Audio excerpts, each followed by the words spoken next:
This episode is brought to you by Squadcast, an anxiety-free way to schedule, record, and collaborate on podcasts. As a podcaster, one of the most important things when recording remote interviews is the quality of your guest audio. While current solutions like Skype and Zoom are dependent on the quality of your internet signal, Squadcast is a simple, browser-based tool that requires no additional software to install.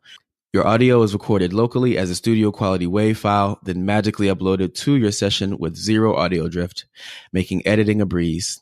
We've been rocking with them for about a month now, and we're loving this experience thus far. So to get started up, hit up squadcast.fm, use the promo code EXTRA for your 14-day free trial. That's the promo code EXTRA at squadcast.fm. Let's get it.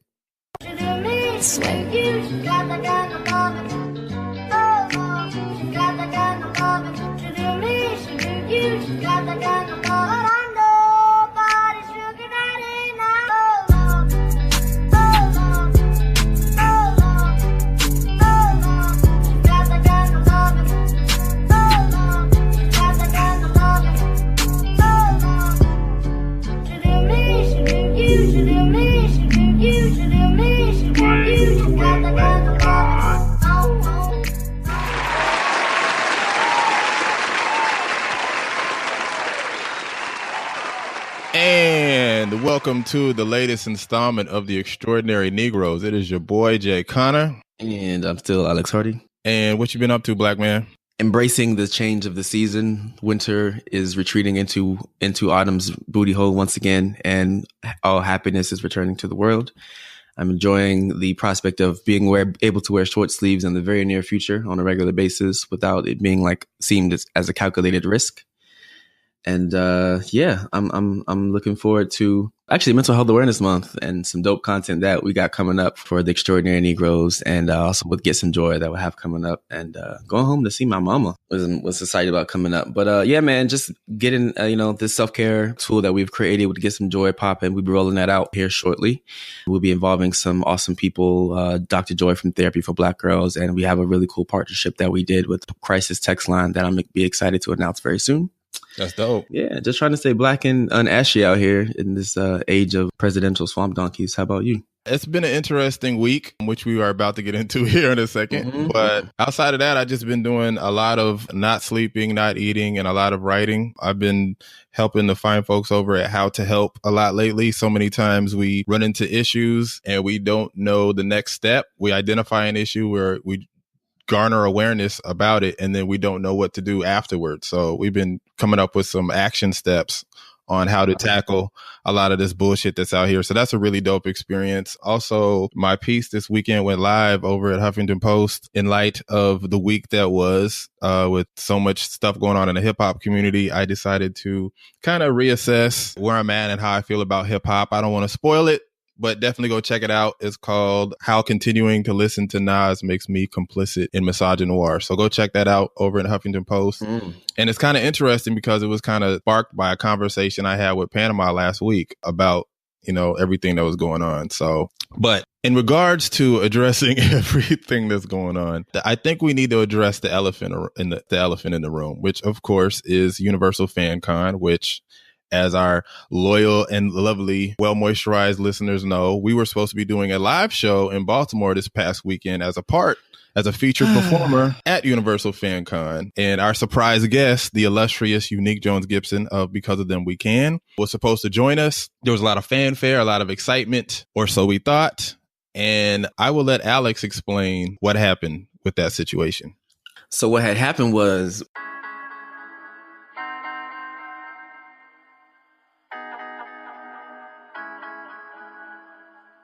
we were super excited to get on down to Baltimore for some crab cakes and to connect with you motherfuckers at Universal Fan Con, which was, hyped up to be a big, first of its kind event. We found out through the social media streets, like everyone else, that all was not right in the blurred world in terms of the preparations for this event. Long story short, we're still finding out. We found out, through articles and exposés online like everybody else, but apparently there was a block of rooms that were supposed to be on reserve for this situation, and that's how people found out that FanCon was not to be. In the fallout of that, we've since seen not only our canceled reservations. Jay had travel plans. We had listeners who were planning birthday trips to go see us at Universal Fan Con, and had Airbnbs and bus tickets and all this kind of shit. And so yeah, it's really been just a mess. We've seen the fallout with like the writers and the sponsors and all the cosplayers and vendors who had merchandise prepared for this event and money they're trying to recoup, and it's a mess. It's a mess.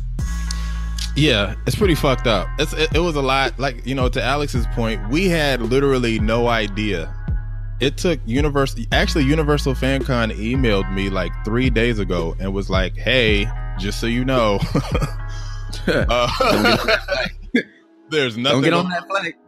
Which was a whole ass like 5-6 days after it was publicly announced. But yeah, it just, I was sad, because it was like Alex said, it's something that we were definitely looking forward to. Anytime you do a live show, it's a dope opportunity to just really, come be face to face with the people that support you, and also ingratiate ourselves with a new community. We're obviously not very heavy in the nerd community, regardless of my lifelong allegiance to the nerd sect rather. But it gave us an opportunity to kind of explore another corner of, Black life, and, really just be a part of that experience. I've never been to a Comic-Con. I was looking forward to going to my first one. So the fact that it was going to be one of that magnitude and kind of be like the Black Panther of Comic-Cons, being the first of its kind as far as being so large scale.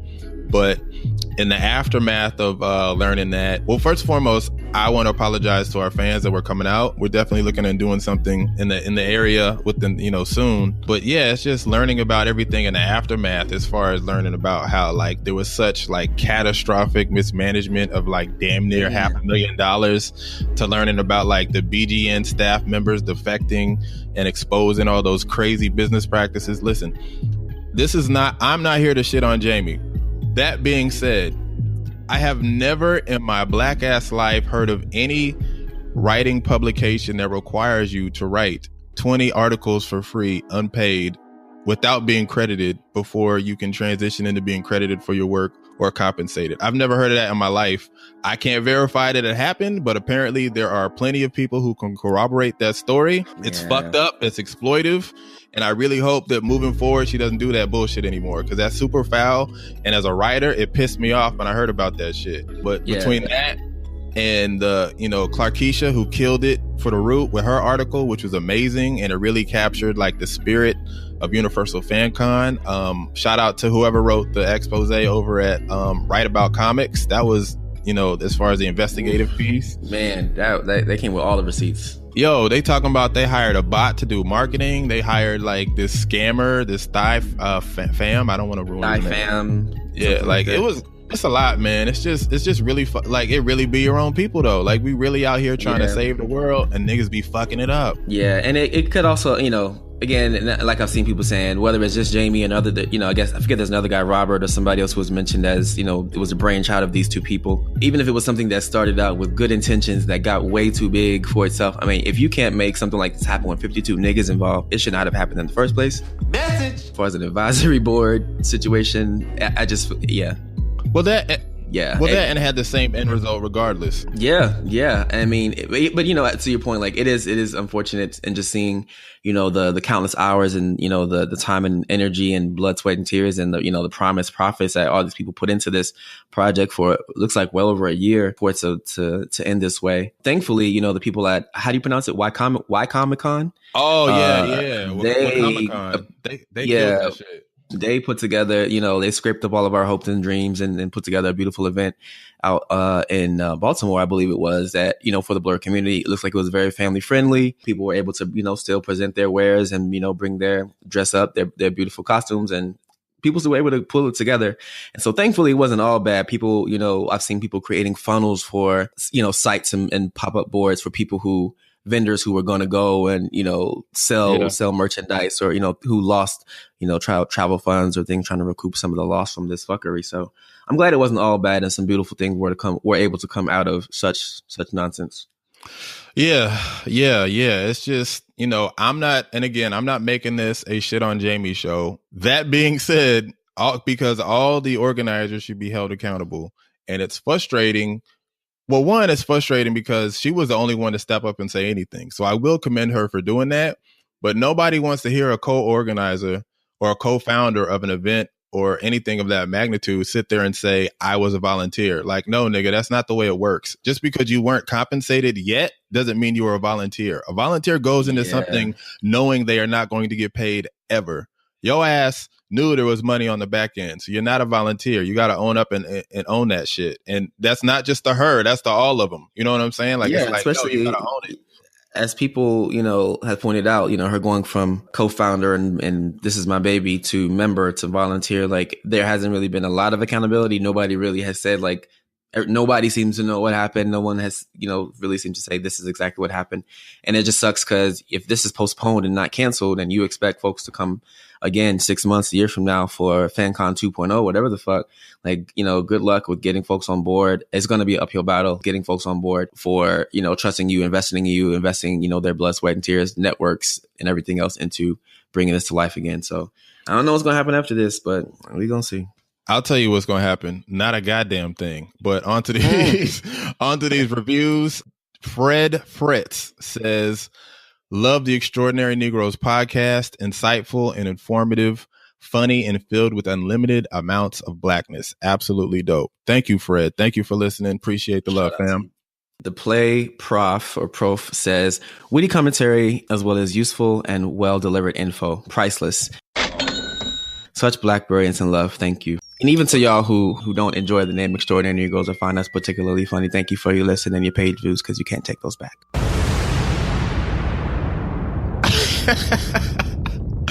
Yeah, to Alex's point, thank you. I said it 3 times so y'all know it's real. To everybody showing us love. If you're listening and you love what you hear, man, do the Lord's will. Drop us that 5-star review on Apple Podcasts. We love to hear from y'all. We love to return the favor. We love to return the love back to you. So, we definitely appreciate that. Shall we get to these hot takes, Mr. Hardy?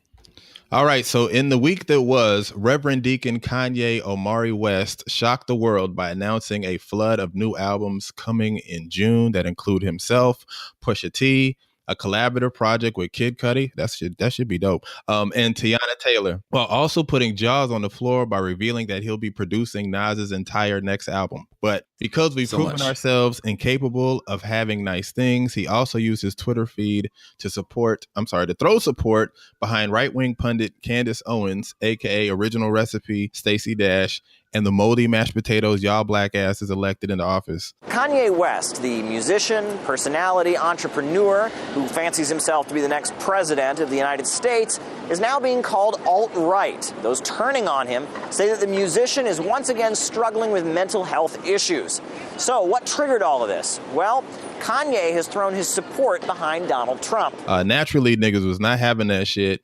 And Kanye has been getting killed on the internet since, which begs the question, taking into account how former black delegation members such as, Chrisette Michele, Raven Simone, even Stacey Dash, once upon a time we claimed her black ass, were escorted out of Wakanda for arguably less, what would it take for Kanye to be canceled by the black community?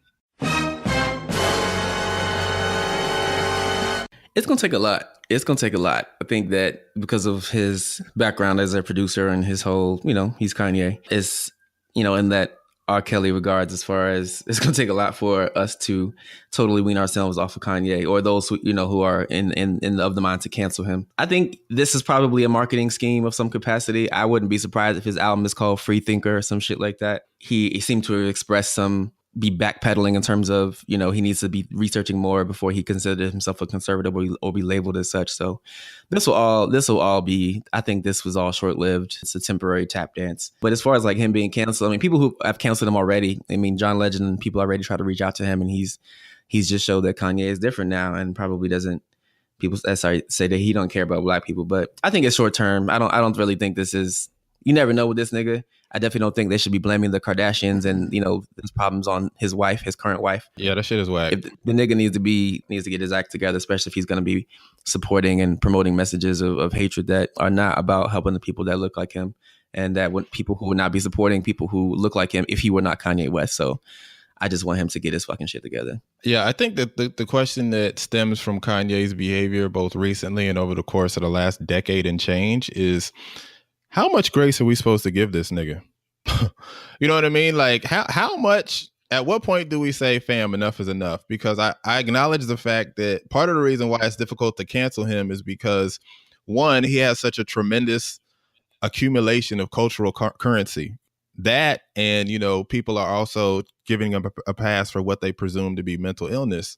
But we're completely negating the fact that, like, this is a grown ass man. And regardless of if this is a matter of mental illness or not, he still should be held accountable for his actions, right? If I go out, get drunk, rape somebody, and wake up the next day and I say, yo, I have no recollection of what happened. Like, what are y'all talking about? My ass is still going to jail. You know what I'm saying? Like, you're still held accountable for your actions. And, you know, Kanye has always purported himself to be a champion of free thought.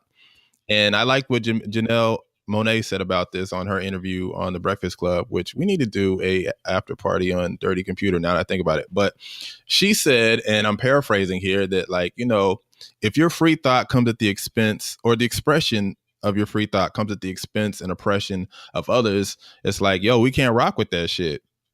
And it's like, part of me makes me wonder, do we give him a pass outside of cultural currency and his presumed illness? Does he get such an extended period of grace because of male privilege, right? Do we afford these same luxuries to Black women? I don't believe we do. You know what I mean? I don't think I can definitively say yes or no, but I can say I don't believe that to be the case.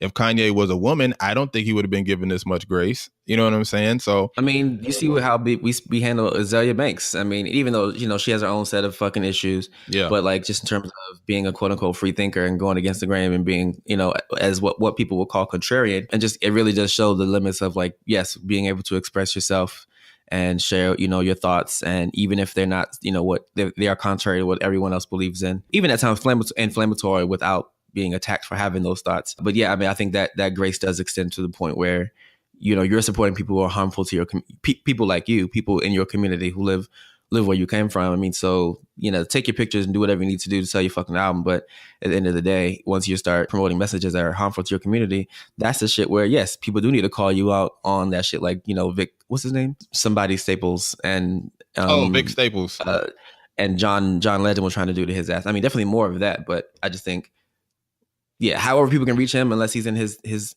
own world, and anybody, you know, trying to threaten that, anybody trying to challenge that is threatening his status as the free thinker, whatever the fuck kind of 1984 shit he's on now. But yeah, I don't know. I'm sure it's all a marketing. This will all be explained on some type of shitty album that's to come. Whew.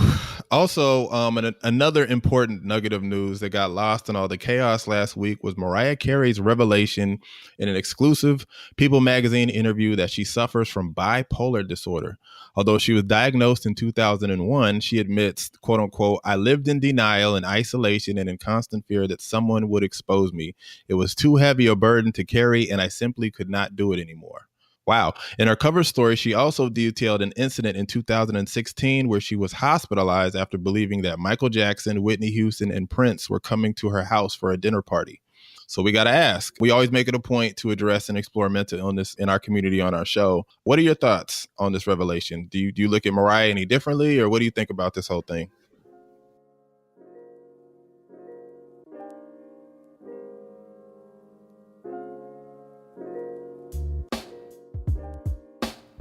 Yeah, I definitely don't look at her any differently. I think I actually respect her not much more, but I respect her decision to come out about this, because even as, you know, she's Mariah Carey, you know, she's an icon, she's a legend, you still have the same, you know, insecurities as everyone else around, being vulnerable about something that could lead people to view you as, you know, less than, less powerful, less whatever, less capable, you know, less together. You don't want people worrying about you. So I definitely think it's really cool also for the conversations that it will start. And I've already seen, you know, people coming out, you know, her lambs and other people, you know, in the sharing of these stories.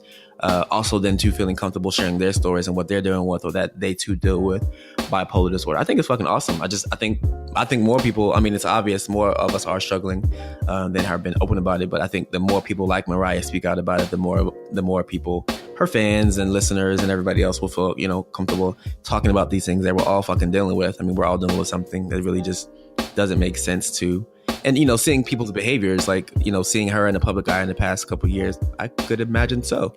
that she's dealing with this. It's not surprising whatsoever. Yeah, I was definitely surprised for one. To your point, she's definitely demonstrated some erratic behavior, but I never saw her as somebody. I saw, like the general consensus is that she's a diva, but I never thought that anybody necessarily looked at her as like quote unquote crazy or quote unquote, schizo or quote unquote any of those, epithets that people use to describe people suffering from mental illness. But I was just thinking about like what it must be to have that level of celebrity. I mean, especially in the information age where you can't even take a shit without TMZ trying to, put a camera over your toilet, and keeping that a secret for so long like that. I'm surprised this didn't come out like forever and a day ago. Like this is major. So, I mean, it's just a testament. It kind of gives us a little bit of insight and kind of, makes us have sympathy for the fact that, she's had so many failed, relationships and divorces and, some of the career challenges, she's gone through.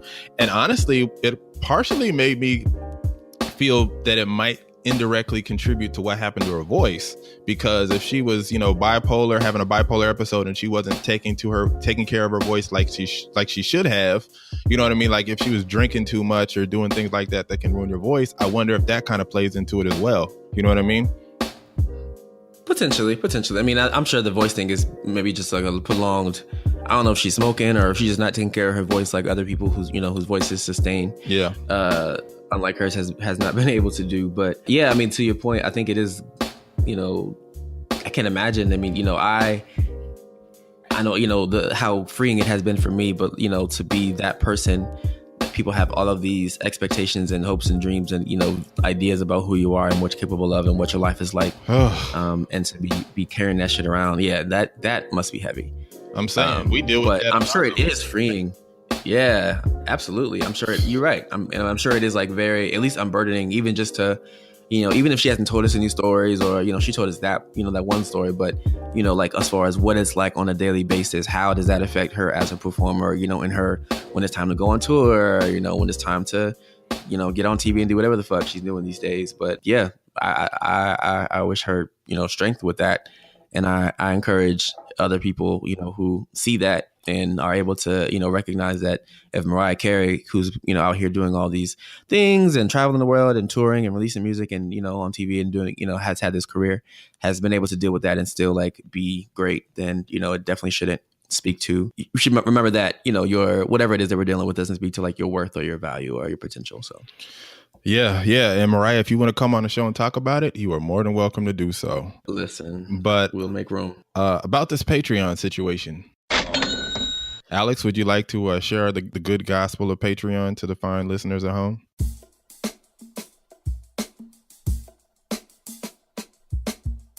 Yes, beautiful people. Patreon is the gift that keeps on giving. It allows us to continue to bring some brand new flavor in your ear on a bi-weekly basis. It is a tool for you, our lovely listeners and readers and homies and non-racist people out there, to support our endeavors by pledging whatever it is in your heart or bank account to donate to us, whether it be $1 or $5 million to help keep the website up.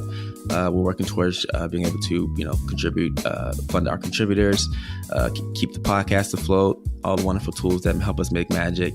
And if you don't feel comfortable using Patreon, we also use PayPal as well. And you can, of course, tell the other people what that URL is because I never remember it. The URL is paypal.me/the Extra Negroes. Yes. So either one of those two situations will be great. And it will help us continue to produce wonderfulness. Yes, produce wonderfulness is the opportune word there. Also, your generous donations go towards our website. So what's been going on over there, Mr. Hardy? It's been actually an amazing month for content over at the Extraordinary Negroes. If you are not up on game, this month, April, is Stress Awareness Month and Sexual Assault Awareness Month. So our editor, Sunita, has been cranking out some amazing content. We've been having some wonderful submissions from our listeners and readers who've been telling their stories and, things that they've been experiencing, how they cope with mental wellness. Elise Leslie wrote about bouncing back from seasonal affective disorder. We had Chauncey Kelly write a great piece about stress management and the power of therapy. Amber Payne has wrote 2 great pieces, I believe, on sexual assault. And so yeah, it's been just really a really good flow of stories, and we're really glad to have the platform to allow people to share their truths and get their stories out and work out their shit in writing. So we would love to have you and your stories next month as we roll into both Lupus Awareness Month and Mental Health Awareness Month. So holler at submissions at theextraordinarynegroes.com, and we would love to talk to you. Yes, bring that shit on. Our past episode, what'd you hear about it? It was great, man. First of all, I had a few people with major crushes on Mr. Anderson who wish that there was a live. Someone said that actually should have been a live episode because they would have loved to see all of this black chocolatiness in person together. So something to keep in mind for the future. Is Elton bringing all the boys to the yard? Oh yeah, sexy. Boys and girls apparently. But yeah, just really good to see. Like one woman said she was glad she knows both of them. She's a huge fan of Giants, which I actually just started getting into, and I'm in love with. And I'm the fan club director of the Ade fan club. But really good to see these two people who, you know, kind of give off these like larger than life personalities and always jet setting and doing this and taking these amazingly color coordinated group photos, and just everything is dressed, you know, looks just so. And to hear about their process and their brotherhood and how they support each other and to you know, get to where they are. And it's you know, in a very Instagram friendly age, she said like it was just good to hear from the people behind these like super pristine, what looked to be carefully curated social media personalities, and to hear about them as people and the process behind the picture. Yeah. Definitely heard a lot from people that are big fans of Giants as well as big fans of creators of color and everything we're doing over there. But yeah, you know, people just love to hear from James and Elton. Elton is always, it's funny because like if you get Elton on camera, he is like the absolute worst, and he's probably gonna kill me for telling people this too. But don't get that nigga on camera because he will stutter and stammer and won't say shit. But like when he's just relaxed and in his element and you put a microphone in his face, like he's just, you know, he just dropped such a wealth of knowledge, and it's just, you know, super dope. So shout out to my big homie Elton and the big homie James. I just talked to James. Nigga, are you okay over there? Are you gonna be all right over there, my nigga? I was having a moment. Mental note. Next time I do an episode, okay, I'm gonna have to make sure Alex is in the building, y'all. The secret is that the person who wanted that live show was me. No shit, Sherlock. That's the secret. Oh, duly noted. But yeah. So shout out to them. Shout out to the big homies James and Elton. I'm probably going to try to get up with them sometime this week. But thank y'all for coming on. Who do you got on this episode, though? This episode is actually going to be a really good one. We have Mr. Lamar Wilson, who is going to be coming through to teach the lovely folks about cryptocurrency. We see a lot of stories and hear about people making all kinds of money and losing all kinds of money with cryptocurrency. So he's going to be talking to us about what the hell it is, and his co-founder, Lafe Taylor. And they're going to be talking to us about their Facebook group, Coinda, and this Black financial education movement that they got going on. Word. Definitely excited about that. I've heard so much about cryptocurrency. I don't know shit about it. You probably don't either. So damn it, we're going to both learn today. But before we get to that, let's get to some motherfucking shrimp and grits.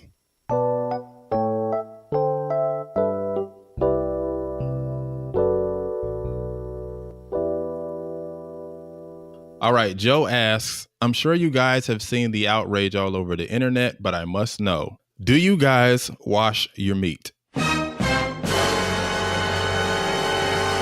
Yes.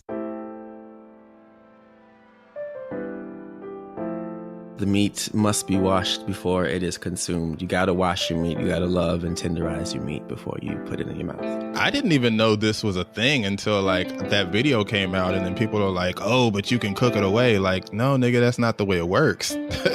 Y'all got salmonella all up and down your damn kitchens. Wash that shit, man. I mean, yeah. And I feel like from what I'm hearing is that a lot of the issue is that in the washing, it's like the splashing of the chicken juice all over everything else that creates the da-da-da-da-da. But I just feel like if you clean your shit, you bleach that hoe down real good, you'll be good. You don't need chicken juice and you know, teriyaki juice all over your counter and your sink and your windows and your floor and everything else. Yo, just contain that. How is a nigga gonna use cleaning as an excuse not to clean? That don't even make sense. And just be that's clean. what people are saying. It's that cross contamination. You wipe that with a sponge, and you wipe that chicken juice up with that, and you put it over here on this thing and the next thing. But yeah, I just see that video and like how like horrified or like amazed, like you were thought that woman was telling them about the where the fountain of youth was, the black woman telling them about wash the meat, just how horrified her white coworkers or white co-hosts look. Yeah, cultural differences, man. Cultural motherfucking differences. What else we got? Matt R asks, as a sports head, I'm torn on the Kaepernick issue. I boycotted last season for obvious reasons, but after finding he skipped out on a workout with the Seahawks this summer, I'm confused. What do you guys think? I would ask Alex, but he doesn't know shit about sports. So yeah, I was gonna pivot that shit right back to you. It's oddly enough, I just had a conversation. I had this exact conversation with my homeboy Jazz 2 weeks ago. About a week and a half, 2 weeks ago. So the timeliness of this question was interesting. I'm on the fence too. I know that you guys are probably surprised to hear that, but I'm on the fence too, because my stance is that I can't say we because Alex wasn't going to watch anyway, but I boycotted last season for the purpose of standing behind, Cap, standing up to the bigotry, the ignorance that the NFL owners and the NFL as a conglomerate, a staff, a motherfucking crew exhibited. I boycotted as well. And my thing is that the fact that Colin had a tryout scheduled, I'm under the impression that both sides had an agreement in place about how Cap would move forward. So the fact that the tryout was scheduled and then the team canceled because Cap wouldn't commit whether or not where he was out on the protest situation, I'm confused as hell, because my thinking is that over the course of the last year, you've had plenty of time to decide a definitive answer if you had any intention of coming back to the NFL. That way, when the teams come knocking and say, hey, we want to try you out, he can definitively say, this is my plan. This is what I'm going to do when it comes to these protests. He was like, nope. But he was just like, I'm from what was reported, he was non-committal. You can't that to me, that's bullshit. Like, it's like, you've had all this time to figure this shit out, my nigga. Like, you should have had an answer, and you should have an answer by now. Where do you stand? Are you going to protest or not? Because from what I understood, upon the conclusion of the 2016 season, he said, I'm not protesting anymore. I feel like I made a statement. People know where I stand, and there's other ways that I can show my commitment and support to this issue. So I don't understand why he still hasn't definitively stated to teams, this is what I'm going to do. Take it or leave it. If you want me to play for you, this is what you got to deal with. I don't understand that.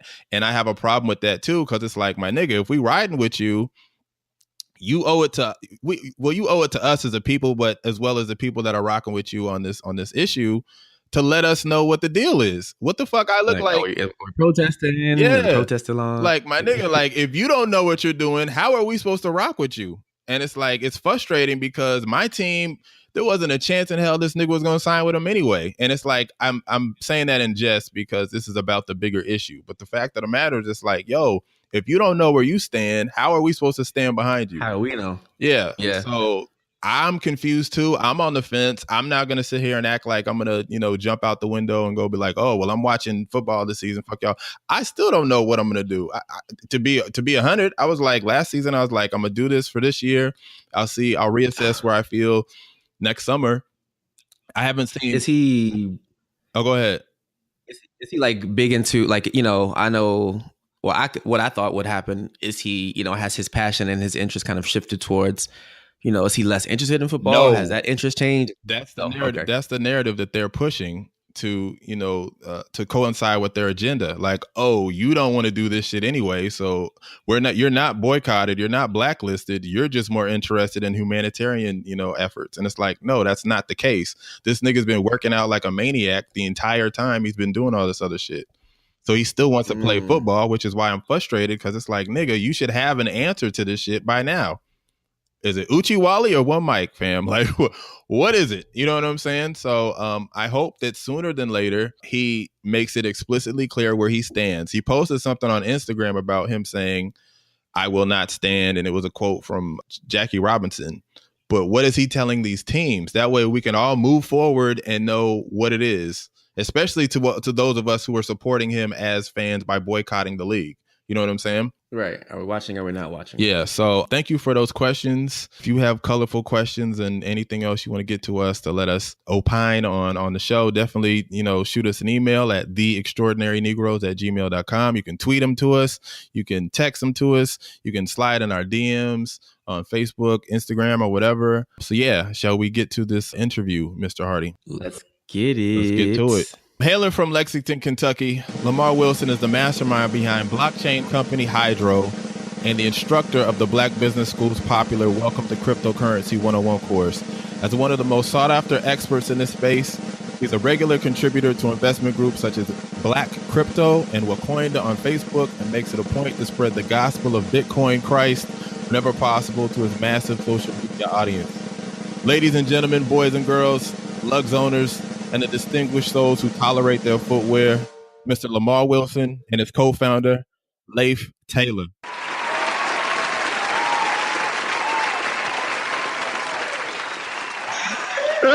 What's going on, man? Thank you for coming on, brother. Thank y'all for coming through. So let's get right to it. As Alex and I obviously, well, I shouldn't say obviously, but we're kind of novices in this space. So we got to ask, what the hell is cryptocurrency and how exactly does it work? Yeah, well, cryptocurrency is what I like to call the first killer application built on top of blockchain technology. So the very first, of course, is Bitcoin. It's the granddaddy of them all. It's the most popular and probably the most known and heard about in the world right now. Bitcoin is basically a technology that allows us all to have a single source of truth. So instead of trusting one person with your money, like instead of trusting a bank to tell you what you have in your bank account, I can trust myself, and everyone else can have that same ledger and be able to look at that ledger and tell, hey, I have, 5 Bitcoin and you have 2 Bitcoin, and so on and so forth. And everyone shares that information.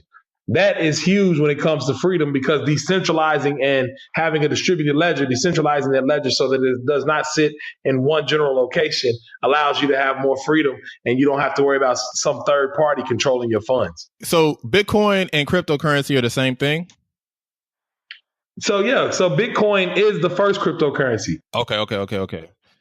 Now, from Bitcoin came pretty much everything else. Like the ideas came from Bitcoin first. So it figured out something called proof of work that basically established an ability to make all of those ledgers equal up. So all of those ledgers could find consensus. So they all could look the same.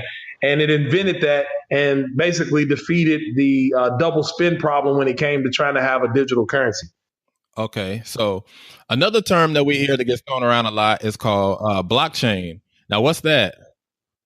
Blockchain is the technology cryptocurrencies are built upon. So That's what I was going to do from the ledger perspective.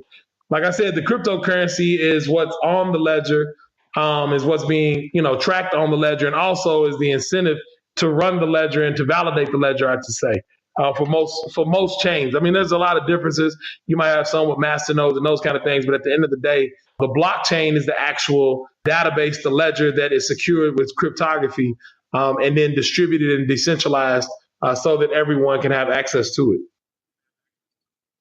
Okay, so in layman's terms, how would you describe cryptocurrency? Cryptocurrency is a digital exchange of value from one person to another, and that is protected by cryptography and math. So the math that is in cryptography. Hopefully that's layman's terms. Alex, what do you think? Yes, internet money. Like said, internet money. Okay, so yeah, like how did this whole boom begin? What is it about cryptocurrency that makes it so attractive right now? People just caught hold to it and started buying it, right? So, I mean, Lafe and I have been in Bitcoin and the cryptocurrency space for a while now, over 5 years probably, a little over 5 years. And back then, it was hard to tell anybody about it. I was making videos on YouTube, and my parents then were shooting me down like everybody was. All my family's like, I don't know about this stuff. And they weren't really getting it, right?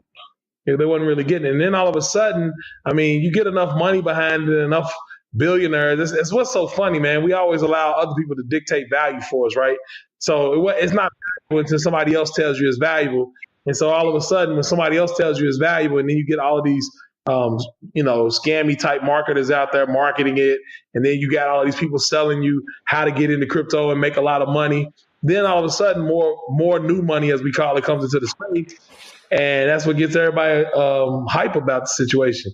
And to me, it's like, Lafe and I have been around it for a while. We done seen the ebbs and flows, the ups and downs over and over again. But to be honest, I think this last bubble really brought enough new money in that I think it'll probably sustain not necessarily the value against fiat, but sustain the mind share of people actually understanding that they can get into cryptocurrency and other alternative types of investments. So when you bring people into your Wakanda, for example, Facebook group, if I'm not mistaken, you all have a cryptocurrency. You have your own cryptocurrency? Yeah, we just launched the currency on last Saturday. Not this Saturday, but the last Saturday, about 11 days ago. And it's really from a standpoint of education. Right. Lafe and I, we just want to educate people and show people what cryptocurrency is and bring it to their level so they're not overthinking it. Because if you give a kid $1, you don't have to explain what to do with that dollar, even if they're a kid, right? Like if you give a kid $1, a kid's like, okay, I'm going to use this to go get some candy because I saw my mom do it, right? You don't have to explain the monetary system. They don't have to understand the Fed Reserve Bank. They don't have to understand the Rothschild, none of that stuff. All they know is this dollar can go get me something. And a lot of times I think we overthink stuff because of the name of it.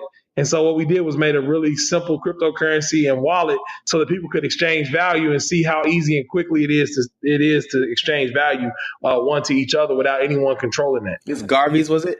No. Garvey's, yeah.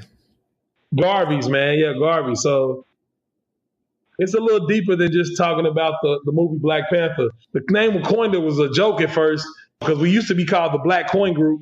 Shout out to Alicia. Alicia came in and was like, welcome to Wakanda.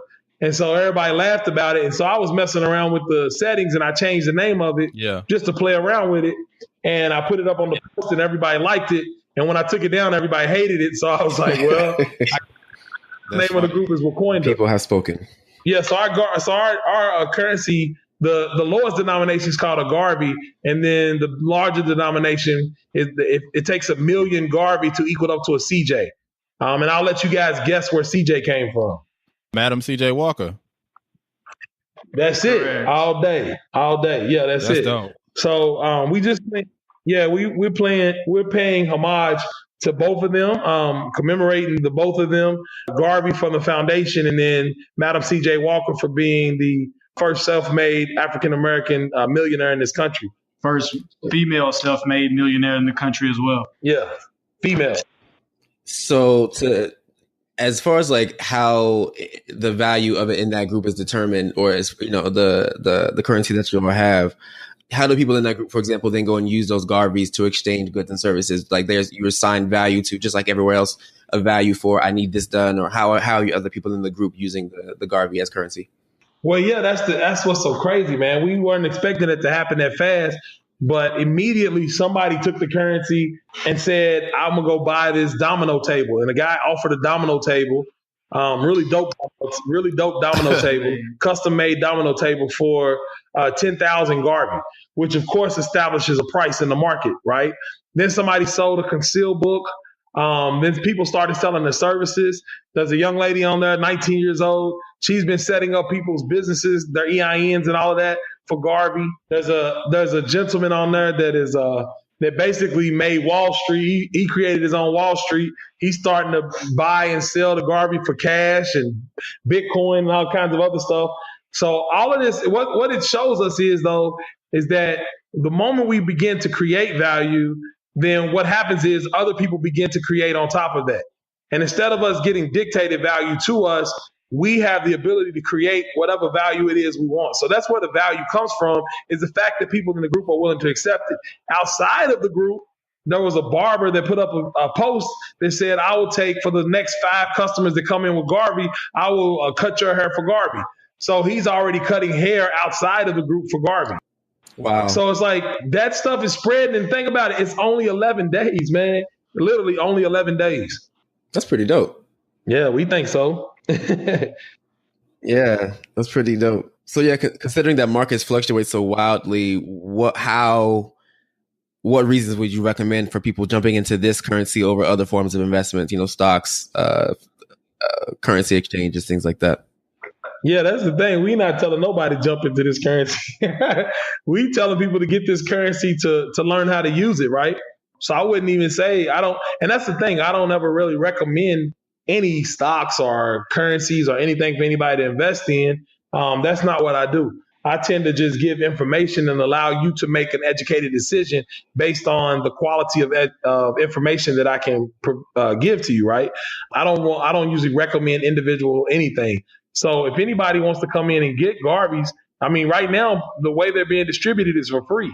If you just come to group, if you go to group.wakoina.com, that'll take you over to the Facebook group. And if you go to wallet.wakoina.com, that'll get you the wallet. So those two together, you'll go to the Facebook group and people literally will give you Garvey.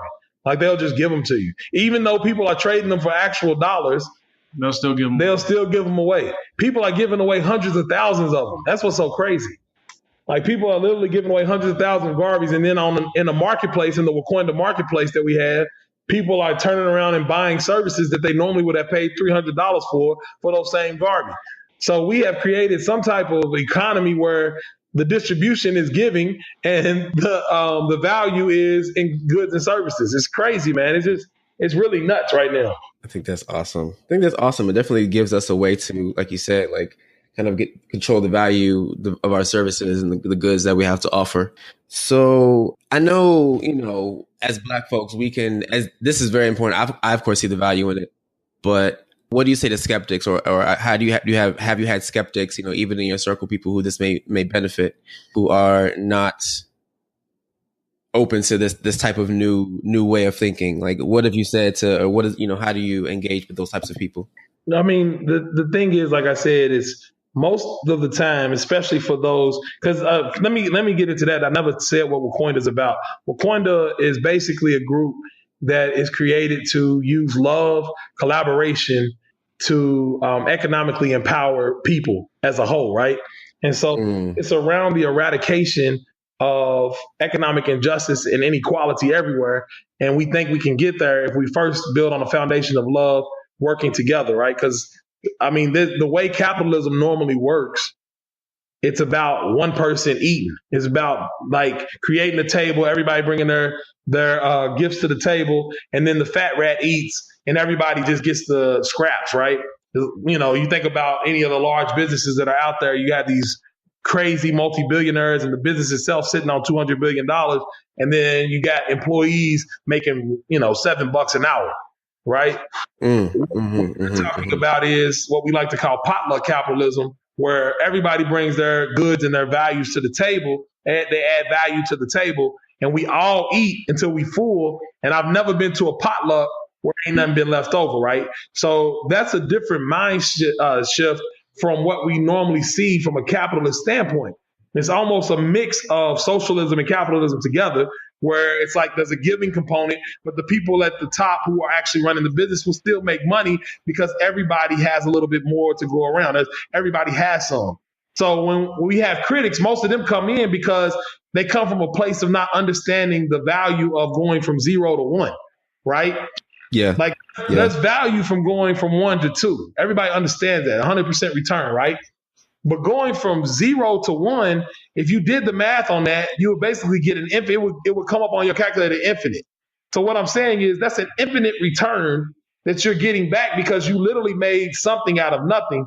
And most of the time, the stuff that we make as people who are below a certain income level, right, as a whole, that stuff the value gets dictated to us when we don't realize that we are the value, right? If you even think about, like Lafe and I always talk about, if you think about slaves, right? Slaves were the value, and there were way more of them on the plantation than the 5 dudes on horses, but they never really thought to let's come together as each one of the plantations and take the entire South over. They easily could have, because there were way more slaves than there were the people on the horses. You get what I'm saying? So there were certain times that happened, but most of the slaves were scared, right? When there would be a revolt, you'll get a few of them, and now all of a sudden you outnumbered when you should not have been. So the whole idea is like economically, you can have a revolution. You can literally cause a revolution without having any guns, because all that boils down to is where do you choose to spend your money and what do you choose to call money and value? All you have to do is make that choice in your head. right? But most of the people don't think like that. They're like, how are we going to make it? This ain't worth nothing. But that's what always happens. Bitcoin at the beginning, people said this is not worth anything. And those people who believed it was worth something, those people are billionaires now. Just off of holding a currency that they believed in, not from a monetary standpoint, but from an ideal standpoint. Understanding that the ideals of the currency is what gave it value, and the network that it was built because of those ideas, those gave it value, not the fact that somebody's willing to not pay anything for it at that moment. Because I think the very first price that people got for Bitcoin is like 0.008 cents. And people would say, it ain't worth nothing, man. I don't need to get those.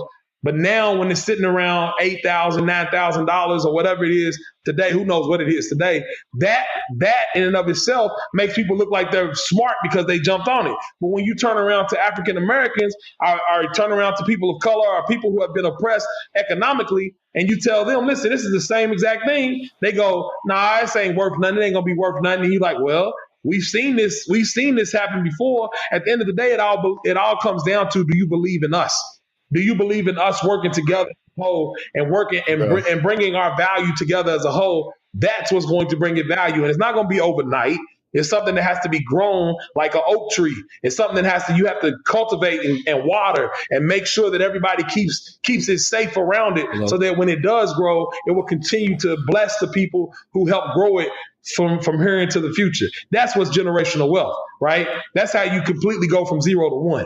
No, yeah, you were just speaking to how that value of these cryptocurrencies increase, due to more people, coming on board and believing in it. As someone coming on board, someone is trying to, get in there and scoop them up some Garveys, get them some CJs, get them, some Bitcoins or whatever other currencies that, we have. What consideration should these people be taking as far as protecting themselves with these currencies? Or are there any financial or legal or any security wise considerations that one should be having? Yeah, so with our currency, it's just a straight up cryptocurrency. Again, we launched it for education purposes. There's no token involved. There's nothing like that. It's just like it's purely old school cryptocurrency type stuff. But what they should do is, if they're selling stuff, they got to remember that there still are taxes. So selling for it, you still got to, mark your revenue and that kind of stuff, just like you would with any other currency. Whatever you're selling in, you got to mark it at that price. The good thing is that a lot of these people are equating it to dollars at the time. And so they're just saying that this currency is worth this at that time, because there is no historical value on the currency, of course, in 10 days or 11 days. So those are the things that I would think about. Right, also, we don't hold anyone's private public keys. That's just always been a tenet of ours. When we had our first Bitcoin wallet, we never really held anyone's private public keys because we wanted people to be responsible. So the other part is just knowing that you need to protect it by holding on to your mnemonic, and making sure that you put that in a very safe place. Because if these things ever become worth what Bitcoin's worth, and they may, who knows what's going to happen with this thing after 11 days, I have no clue what's going to happen. Because I am a computer science, because I am a developer, I tend to be more conservative, right, around talking about it, because I'm more into it for the tech part, even though I love the economics part. I want to make sure that the tech is working well. But anyway, if it ever becomes if it's worth what Bitcoin's worth, people need to make sure they have their keys, because that kind of wealth has never been distributed to this many people of color, right? Yeah. At any point, probably. You know what I mean? Because right now, think about it. Most of the people who have the wallet are people of color, period. That's just how it is. It's predominant. As a matter of fact, predominantly Black. It's predominantly African-American group of people who have this currency. So all of this stuff that everybody's doing, if they add value to it, you're talking about a huge amount of people having that wealth. Whereas in Bitcoin, it was mostly computer scientists, right? It was like people who understood it, were running miners. Those people are the really, really wealthy people in Bitcoin, because they were the first ones in the game before anybody else understood what that value was. So as a one-on-one question, you assign a value, for example, the people who are selling, haircuts or helping people set up their businesses, and I'm the investor. Where is this exchange actually taking place? Is there like a dashboard? So I'm logging in. This is taking place how as an investor, how does one say, I have these 10 million CJs and I'm trying to buy me some bundles? How do I How do I? I mean, it's literally, listen to what I'm saying, brothers. This is literally like old school open air market. Like, it's just that it's over the internet. So people go into the Wacoinda marketplace and then put up things that they want to sell for Garveys, and then they make the transaction themselves in the back end in DMs or whatever. Like, it literally is like somebody yelling out. Like, matter of fact, sometimes in the marketplace, the dude we call Wall Street, he'll put up, hey, we got 18,000 Garveys for sale for this much Bitcoin. He'll just put it up on the wall. Very similar to what used to happen on Wall Street, right? Where they just, hey, we got this many of this share of stock. Who wants it, right? And then they wait. He makes sure the trade happens or whatever. I don't even know how he's doing it right now. He's kind of just running it himself, and people are doing it. People are working through it. So it's been very interesting, man. It's been very, very, very interesting. It sounds a lot like the microtransactions that happen in video games, how people go on there and then like they put their money in and then they can kind of trade it for other things. That's what it kind of resembles to me, at least, as far as trying to understand it from somebody who's not familiar with it.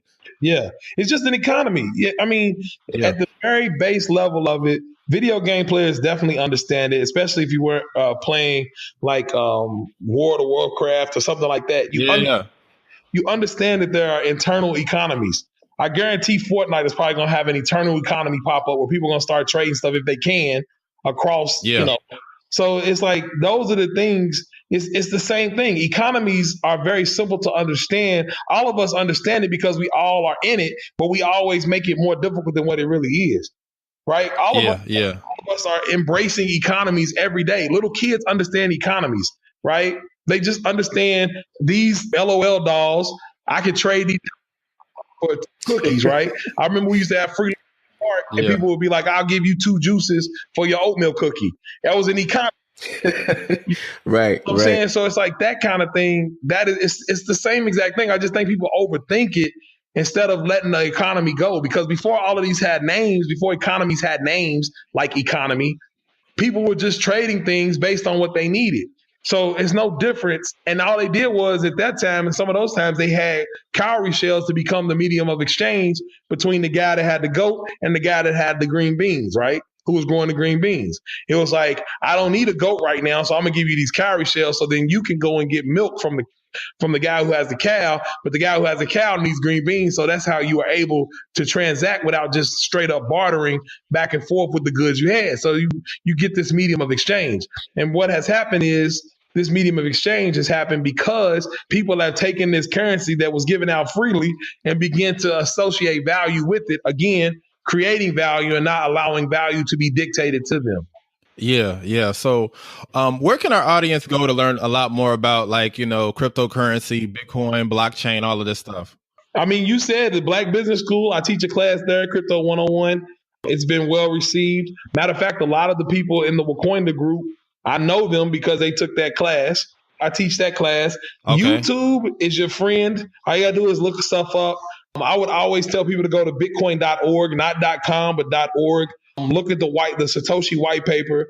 It's more of a sociological paper than it is probably. It's more around society than it is around technology if you really read that paper. So I think that's a good place to start, the bitcoin.org, and go look at the Satoshi white paper, Satoshi Nakamoto white paper. That's how you can learn. And then, of course, come into the Wacoinda group.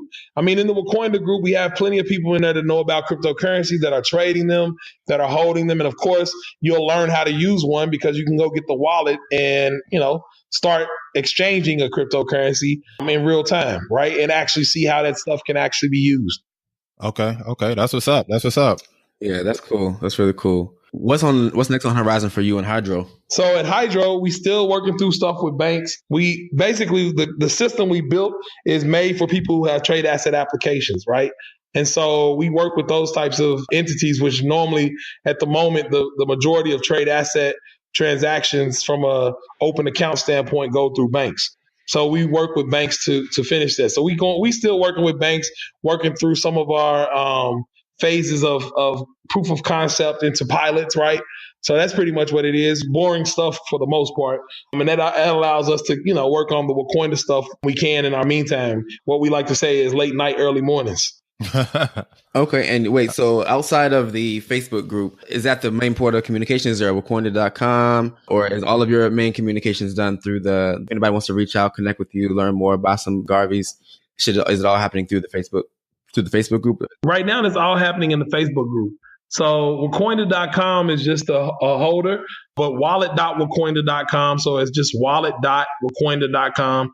You can get there. Group.wakonda.com will also take you to the Facebook group. But most of the action is happening there because it's almost like the Wakonda Facebook group is like the city center. Okay. You know what that I'm makes saying? sense. Yeah.